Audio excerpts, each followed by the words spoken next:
The night the storm came down from the mountains, it felt like the world was trying to tear itself apart. The wind howled across the plains, carrying dust, rain, and the scent of lightning. The sky was black as coal, split open by flashes that lit the endless desert like the eyes of a furious god. Eli Ward, the rancher of Broken Mesa, was used to bad weather. He'd lived through blizzards, droughts, and prairie fires, but this storm felt different. It had a strange heaviness to it, as though it was bringing something more than just rain. Eli worked quickly to lead his cattle into the shelter of the lower pen. The rain came in sheets, slapping against his worn coat, stinging his face.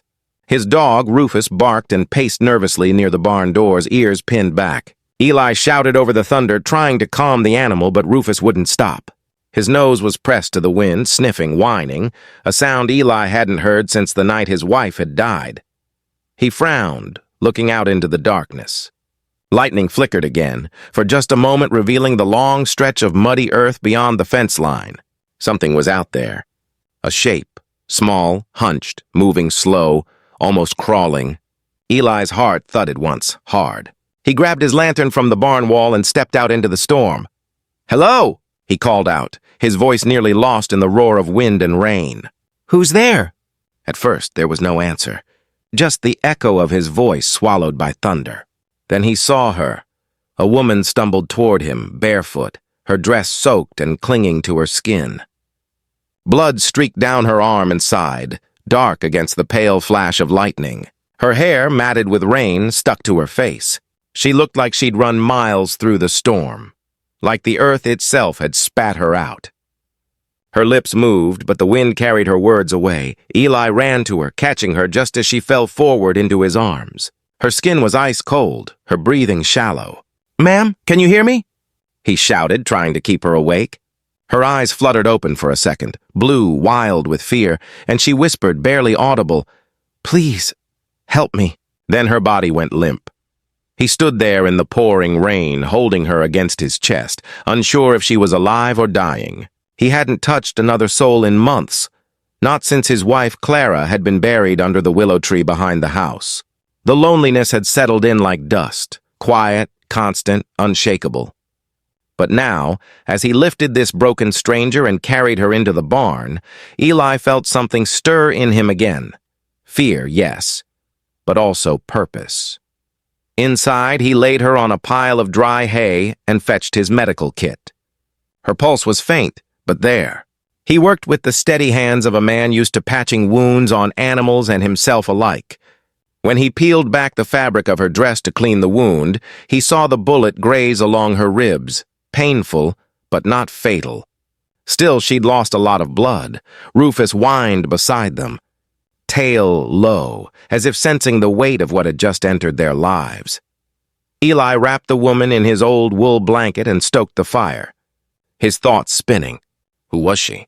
Where had she come from? Out here, 30 miles from the nearest town, no one just wandered by, not bleeding, not alone. When the thunder rolled again, Eli turned toward the door and swore he saw movement on the ridge, just for an instant, the outline of riders before the rain swallowed them. He shivered. Then he looked back at the woman, pale and still on his cot, and whispered almost to himself, "What the hell have you gotten yourself into, Eli Ward?" Outside, the storm raged on, but inside that small barn, the story of two broken souls had just begun. The storm eased by morning, leaving behind a soaked and silent world. Mist rolled low over the plains, and the smell of wet earth hung heavy in the air. Eli Ward sat beside the fire in his cabin, glancing toward the cot where the mysterious woman lay wrapped in blankets. She hadn't stirred since he carried her in from the barn. Her face was pale, her lips cracked, and her body shivered even under the warmth of the fire. He had spent the night half awake, listening to the wind rattle the shutters, his mind wrestling with questions that had no answers. Who was she? Why was she bleeding? And more importantly, who or what was she running from? When dawn finally broke, Eli knelt beside her to check the bandage he'd tied around her ribs. The wound had clotted, but the skin around it was bruised black and blue. Whoever shot her hadn't meant to kill her outright. they'd meant to make her suffer. He fetched a basin of water, wet a cloth, and gently cleaned the dried blood from her neck and arms. As he lifted the torn fabric of her dress, his hand froze mid-air.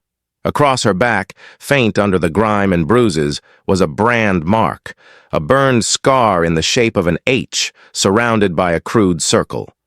Eli had seen a lot in his life: cattle brands, gunshot scars, knife wounds, but never something like this. It wasn't the mark of ownership on livestock. It was on a human being. He drew in a slow breath, his chest tight with disbelief. What kind of person branded another like an animal? The woman stirred, moaning softly. Her eyes fluttered open, pale blue, clouded with confusion and fear. Eli quickly dropped the cloth and raised his hands in a calming gesture. "Easy now," he said gently. "You're safe. You're hurt, but you'll live." Her gaze darted around the cabin, the fire, the rifle by the wall, the unfamiliar man beside her. She tried to sit up but winced, clutching her side. Where am I?" Her voice was weak, rasping. "My ranch," Eli replied, standing slowly. "About 30 miles north of Santa Mesa. Found you near my barn last night, half dead in the storm." She blinked, trying to process the words. "You shouldn't have helped me," she whispered suddenly, panic flashing across her face. Eli frowned. "Why's that?" "They'll come," she said, her breathing quickening. "They'll come looking for me." He knelt down beside her again, his tone firm but calm. "Who will?" Her lips parted as if to answer, but she stopped herself. Her eyes flicked toward the door as if expecting it to burst open any moment.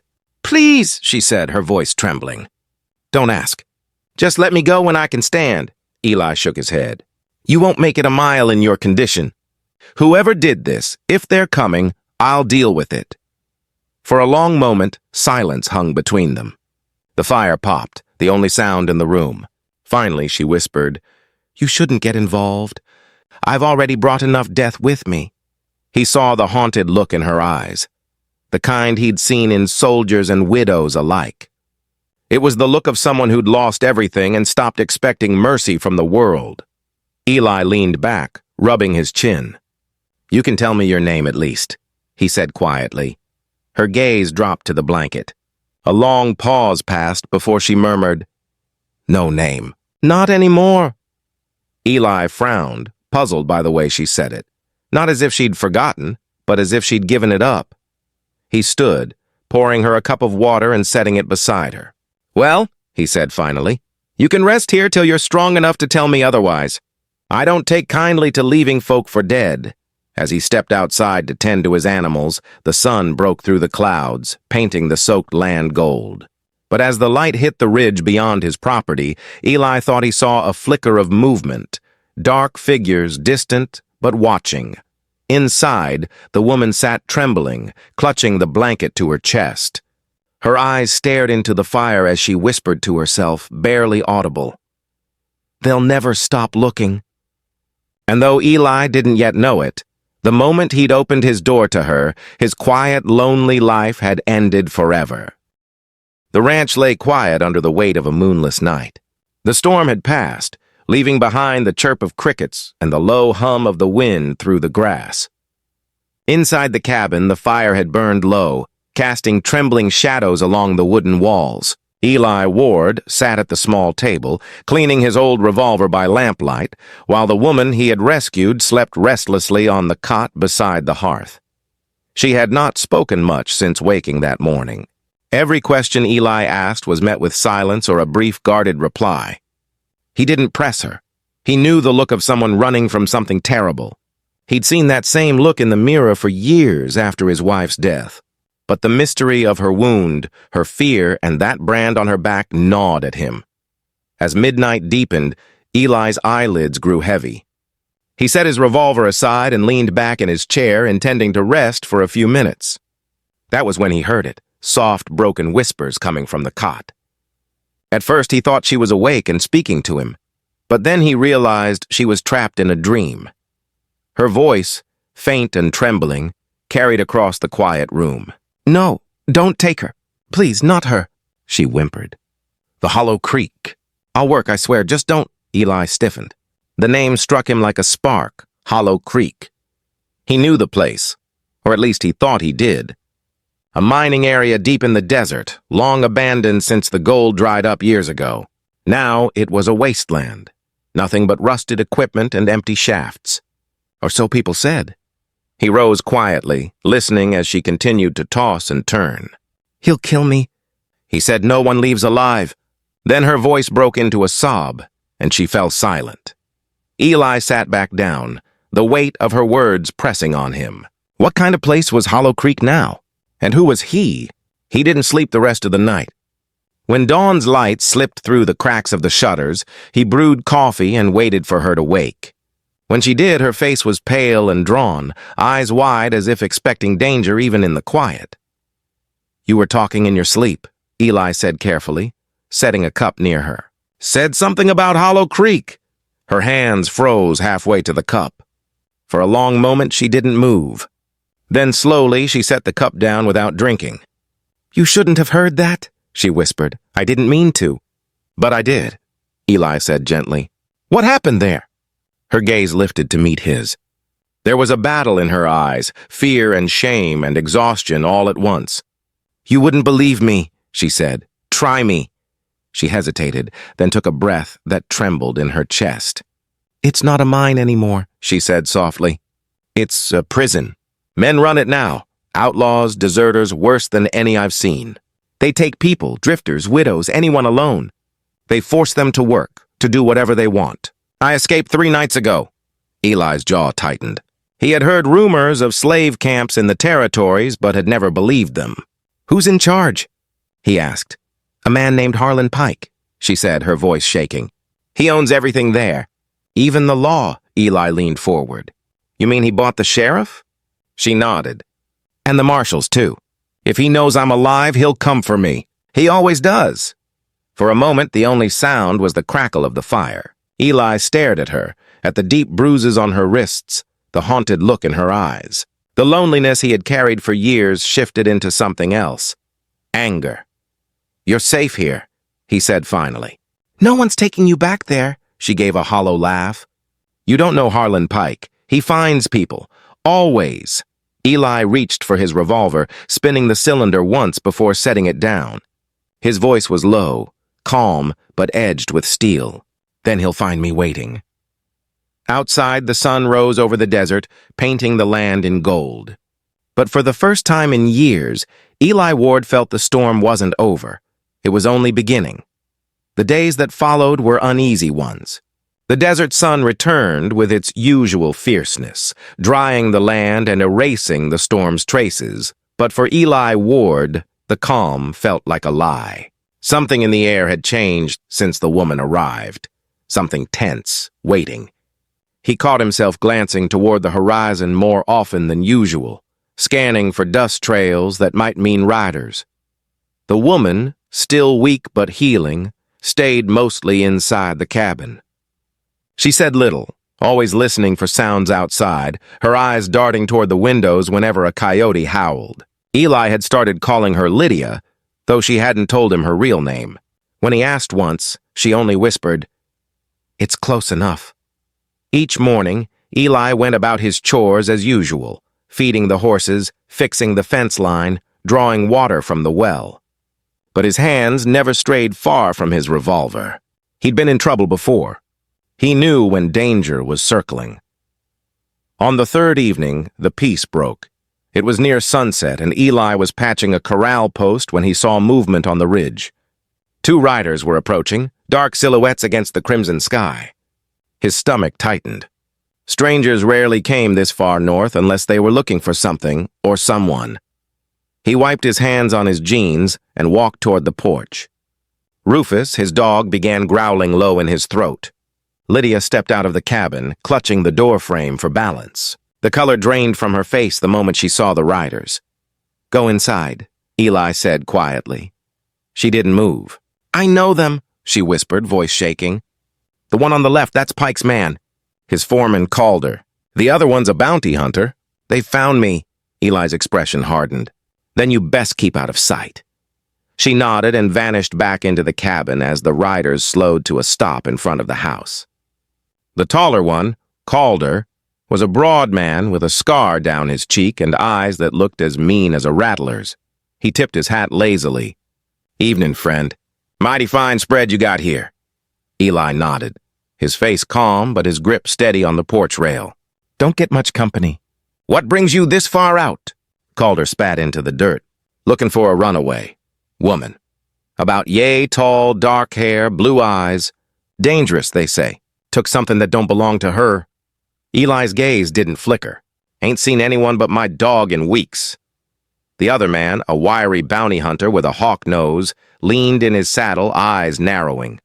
"Mind if we look around?" Eli gave a tight smile. "I do mind." Calder chuckled, but there was no humor in it. "You sure you want to make this your problem, rancher?" "I don't have a problem," Eli replied evenly. "Unless you make one." The tension stretched thin between them. Rufus barked once, sharp and loud. Finally, Calder tugged his reins. "Suit yourself," he said. "But if you see her, you tell her Calder's still got unfinished business." The men turned and rode off, the sound of hooves fading into the distance. Eli watched until they disappeared beyond the ridge. Only then did he let out the breath he'd been holding. Lydia emerged from inside, her hands trembling. "You shouldn't have lied for me," she said. "If they come back, they will," Eli interrupted quietly. "But next time, I'll be ready." That night, he moved his rifle closer to the door and set extra shells on the table. Lydia sat by the fire, staring into the flames, haunted. "Calder," she murmured. "He was the one who branded me. Said it'd remind me what I was worth." Eli's jaw clenched. He looked at her, saw the pain she tried to hide, and made a silent promise to himself. He had lost one woman to fate already. He wouldn't lose another to cruelty. Outside, the desert wind howled again, carrying the scent of distant rain and the echo of hooves fading into the night. The shadows that had fallen over the ranch were only the beginning. Something dark was coming for both of them, and this time Eli wouldn't run from it. The following days stretched into a fragile rhythm, half peace, half dread. The riders hadn't returned, but both Eli Ward and Lydia knew it was only a matter of time. The memory of Calder's cruel smile hung in the air like smoke that wouldn't clear. Every creak of wood, every bark from Rufus in the night, made Lydia flinch and Eli reach instinctively for his gun. Despite the tension, life on the ranch had to continue. The animals needed feeding, the fences mending, and the water troughs filled. Lydia insisted on helping, though her wound still ached. Eli tried to stop her at first, but she met his concern with quiet defiance. "I won't be useless," she said, jaw set. And he saw something in her eyes, something strong, unbroken, even after everything she'd endured.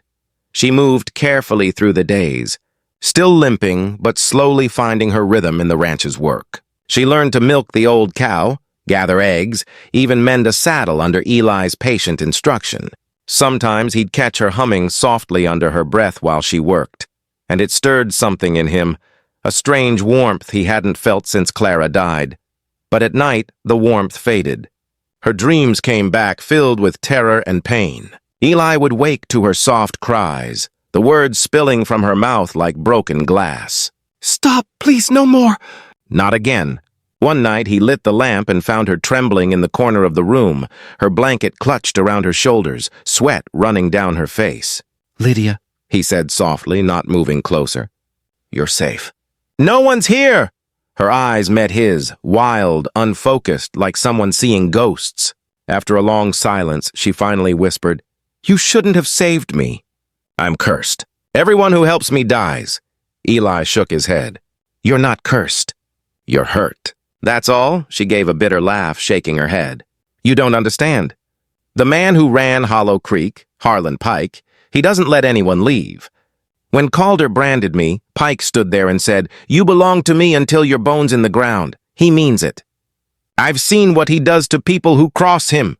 Her voice broke, and she pulled the blanket tighter around her body. Eli sat down on the floor across from her, keeping his tone low and steady. "Tell me what happened," he said. For a long while, she said nothing. Then, in a halting whisper, The truth began to spill out.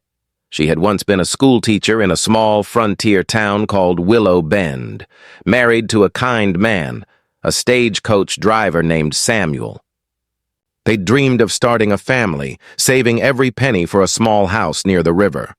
Then, one night, Samuel's stage was attacked by bandits on Pike's payroll. He was killed, and Lydia was taken. "They made me watch," she said, her voice cracking. "Then they took me to Hollow Creek. They said I was payment for his debt." Her hands shook as she spoke. 3 years, Eli, 3 years down there. I don't know how I'm still alive." Eli felt something inside him twist, anger deep and cold. He had seen cruelty in his time, but never like this. He reached across the floor, laying a hand gently on her shoulder. "You're alive because you fought," he said. "You got out. That means something." She looked up at him, tears streaking her face. "You don't know what they'll do if they find me again." Eli's eyes hardened. "Then we make sure they don't." For the first time, Lydia saw something in him she hadn't before. Fury. But not the reckless kind. It was the steady iron sort that came from loss and resolve. As dawn began to break outside, Lydia's sobs quieted. She leaned her head against his shoulder, exhausted. Eli sat there in silence, staring into the fire's dying glow. He didn't know what would come next, but one thing was certain. The men who had hurt her would not set foot on his land and leave breathing. Outside, the first light of morning spread over the plains, and for the first time since his wife's death, Eli Ward had a purpose again. Not just to survive, but to protect. The sun burned high over the New Mexico plains, turning the horizon into a wavering line of gold and dust. Days had passed since the two riders visited, but Eli Ward couldn't shake the feeling that eyes were still watching from somewhere out there, just beyond sight. He'd been a soldier once, long ago, and he trusted his instincts. They never lied. Trouble wasn't gone. It was waiting. Lydia sensed it too. Though she tried to act normal, feeding chickens, fetching water, helping with chores, her hands always trembled when she looked toward the ridge. At night she barely slept. When she did, she woke at every creak of wood or distant howl of a coyote. One evening, while Eli was repairing the barn door, she came to him with a look of fierce resolve. "We can't stay here," she said. Eli didn't look up from his work. "And go where?" "South," she said quickly. "To Hollow Creek. I know how to get there through the old mining trail. If we go at night, we can gather proof, letters, ledgers, whatever they use to keep their business running. If we bring that to the marshals in Silverton, maybe they'll have to listen." He set his hammer down and turned to her. "You want to go back there?" Her chin lifted. "I want to end it. For me, and for the others who never escaped." Eli studied her for a moment. There was no fear in her eyes now, only fire. She had been running long enough. He nodded once. "All right," he said. "We go tonight." The moon was a thin silver blade when they set out. Lydia led the way, wrapped in a dark shawl, while Eli followed on horseback with Rufus padding beside them. They rode in silence, the air cold and still. The trail wound through dry gulches and low hills until hours later, the faint glow of lanterns appeared in the distance. From a ridge above, Eli looked down upon Hollow Creek Mine, or what had once been a mine. Now it was something far worse. Dozens of tents and wooden shacks crowded the valley floor. Men with rifles patrolled the area. In the flickering light, Eli could see cages, crude iron pens holding thin figures inside. Slaves, prisoners, the women Lydia had spoken of. He felt his stomach twist. "This is it," Lydia whispered, her voice trembling not from fear but fury. "They said it was for gold. But it's people they're digging for now." Eli watched as a man in a white shirt stepped from one of the larger cabins, barking orders.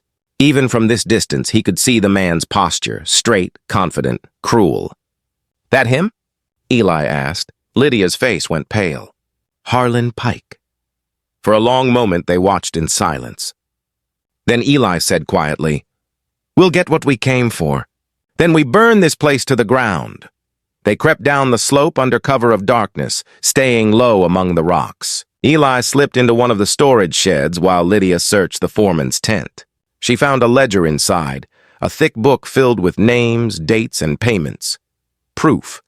She clutched it to her chest and hurried out, just as a lantern swung her way. "Hey! Who's there?" a voice shouted. Gunfire cracked through the night. Eli spun, firing back as a bullet grazed his shoulder. He grabbed Lydia's hand and they ran. Rufus barked, leaping at a guard's leg before a shot sent the dog yelping into the darkness. "Rufus!" Eli roared, but Lydia pulled him onward. "He's buying us time!" she cried. They tore through the gulch, gunfire echoing behind them. Dust and moonlight blurred together until the trail opened into the desert beyond. Finally, when the sounds faded, they collapsed behind a boulder, both panting, blood streaking Eli's sleeve. Lydia pressed a cloth to his wound, her eyes wet. "You're hit," she whispered. "Just a scratch," he said, though his face was pale. "We got what we came for, didn't we?" She nodded, holding up the ledger. "This will bury them." Eli smiled faintly, then looked back toward the burning horizon.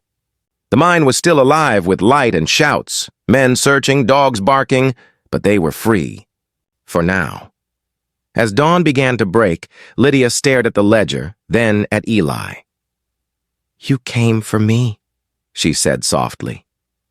He met her gaze. "No," he said. "I came for justice," but deep down they both knew that wasn't the whole truth. The ride back to the ranch was long and brutal. By the time Eli Ward and Lydia reached the edge of his land, the eastern sky was turning gray with dawn. Eli's wound had worsened, blood seeping through his sleeve, but he refused to stop until they were home. When they finally crossed the gate, he slid off his horse and nearly collapsed. Lydia caught him just in time, lowering him gently to the porch. "Eli, you're losing too much blood," she said, her voice breaking. He gritted his teeth. "Been through worse. Get the bandages." "Inside!" She hurried to obey, hands trembling as she cleaned and wrapped the wound. The bullet had only grazed him, but infection was the real danger out here. When she finished, Eli caught her hand. "We did it," he said, his voice weak but steady. "That ledger's enough to hang Pike 10 times over?" Lydia nodded, but there was no relief in her eyes, only fear. "They'll come for it, Eli. Pike won't rest until we're dead." He managed a tired smile. "Then we'll give him a welcome he won't forget." By nightfall, Eli was back on his feet, pale but determined. He moved through the ranch like a man preparing for war. He reinforced the barn doors, loaded the rifles, and scattered kerosene in places only he knew. Lydia tried to protest, but he only said, "This is my land. I built it with my hands. If they want to fight, I'll give it to them here." The desert wind grew restless as the sun dipped below the hills, the stillness before the storm. Rufus limped back to the ranch that evening, alive, battered, but loyal as ever. When Eli saw him, something inside him steadied. "Good boy," he murmured, kneeling to scratch behind the dog's ears. "We finished this together." Inside, Lydia sat by the fire, holding the ledger close.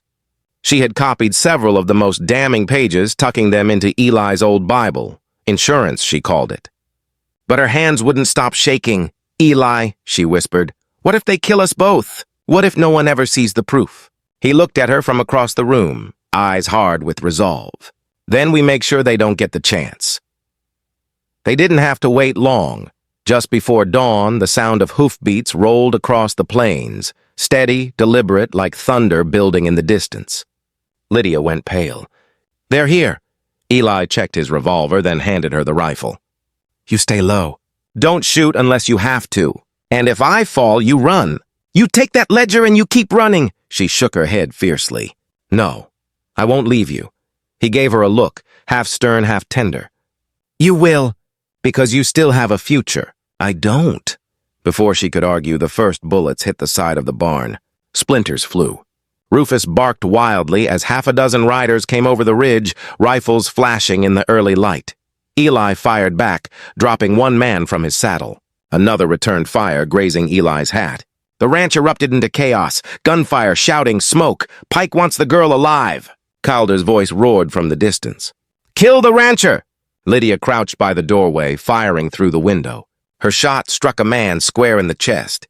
The kick of the rifle nearly knocked her backward, but she didn't stop. Eli, bleeding again but unflinching, moved through the shadows of his barn. When two men burst through the doors, he lit a match and tossed it into the puddle of kerosene at his feet. "Welcome to Broken Mesa," he said. The explosion tore through the dawn, a roar of fire and smoke. The barn went up like a furnace, consuming the riders inside. Calder stumbled from the flames, half his coat burning, his face twisted with rage. He raised his pistol, but Lydia's shot rang out first. He fell hard, the gun clattering from his hand. As the last echoes faded, the ranch was silent again, save for the crackle of the fire and the soft whimper of Rufus by Eli's side. Lydia ran to him. He was on one knee, breathing hard, smoke rising from his coat. She touched his cheek, her eyes wet with both fear and relief. "It's over," she whispered. Eli looked past her, toward the rising sun. "No," he said softly, his voice like gravel. "Not yet."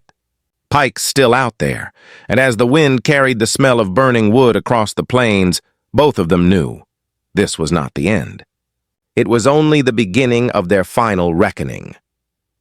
The sun rose slowly over Broken Mesa Ranch, spilling gold light across the scorched earth and the smoldering ruins of the barn. The air still smelled of gunpowder and smoke. Bodies lay scattered among the ashes, Calder's men, now silent and still. Rufus limped among them, growling softly before returning to sit beside Eli Ward, who leaned against the porch rail, his face gray with exhaustion and blood loss. The fight was over. For now. Lydia came from the cabin carrying a wet cloth and a fresh bandage. She knelt beside him, cleaning the dirt and blood from his arm. "You need a doctor," she said softly, her voice hoarse from smoke and crying. Eli gave a faint, tired smile.